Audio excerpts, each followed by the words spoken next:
حضرت فاطمہ بنت قیس رضی اللہ تعالیٰ عنہ بیان کرتی ہیں کہ ان کے شوہر ابو عمرو بن حفص کسی کام کے سلسلے میں گھر سے باہر گئے ہوئے تھے۔ اسی درمیان انہوں نے اپنی بیوی کو آخری طلاق دے دی اور اپنے وکیل کے ذریعے اپنی بیوی کے پاس طلاق نامہ دے کر بھیجا، ساتھ ہی 5 سا جو اور 5 سا کھجور بھیجے، جسے حضرت فاطمہ بنت قیس نے ناپسند کیا۔ وہ سیدھی اللہ کے رسول صلی اللہ علیہ وسلم کے پاس آتی ہے اور اللہ کے رسول صلی اللہ علیہ وسلم کو پورے معاملات سے آگاہ کرتی ہے، جس کے بعد نبی پاک علیہ الصلوۃ والسلام نے فرمایا کہ لیس لک علیہ نفقہ، یقیناً اس پر تمہارے لیے کوئی نان و نفقہ نہیں۔ اللہ کے رسول صلی اللہ علیہ وسلم فرماتے ہیں کہ اے فاطمہ بنت قیس، تم ام شریک کے گھر میں اپنی عدت پوری کرو۔ پھر آپ نے فرمایا اے فاطمہ بنت قیس، ام شریک ایک ایسی خاتون ہے جس کے گھر میں میرے صحابہ کا آنا جانا لگا رہتا ہے، لہٰذا تم ابن ام مکتوم کے گھر میں اپنی عدت پوری کرو، کیونکہ وہ نابینا شخص ہے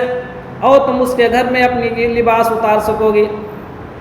لیکن جب تم اپنی عدت پوری کر لو تو مجھے خبر دینا۔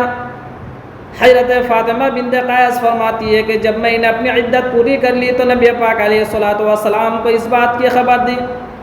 کہ اللہ کے رسول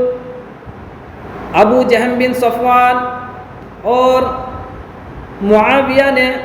مجھے شادی کا پیغام بھیجا ہے، جس پر نبی پاک علیہ الصلوۃ والسلام نے فرمایا کہ اما ابو جہم فلا یضع عصاہ عن عاتقہ، اے فاطمہ بنت قیس، جہاں تک ابو جہم کی بات ہے وہ اپنے کندھے سے ڈنڈے ہی نہیں اتارتے، یعنی ابو جہم سخت غصے والے ہیں۔ وَأَمَّا مُعَاوِيَةُ، اور جہاں تک معاویہ کی بات ہے فَصَعُلُوكٌ لَا مَالَ لَهُ، وہ مفلوق الحال ہے، اس کے پاس مال ہی نہیں۔ انکحی اسامہ بن زید، اے فاطمہ بنت قیس تم ایک کام کرو کہ تم اسامہ بن زید سے شادی کر لو۔ حضرت فاطمہ بنت قیس فرماتی ہے کہ میں نے اسامہ بن زید کو ناپسند کیا، لیکن نبی پاک علیہ الصلوۃ والسلام نے مجھے دوبارہ یہی حکم دیا کہ میں اسامہ بن زید سے شادی کر لوں۔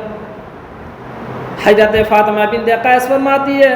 کہ جب میں نے اسامہ بن زید سے شادی کر لی تو اللہ تعالیٰ نے اس نکاح میں اتنی برکت ڈال دی کہ اس دور کی خاتون مجھ پر رشک کیا کرتی تھی۔ اللہ تعالیٰ نے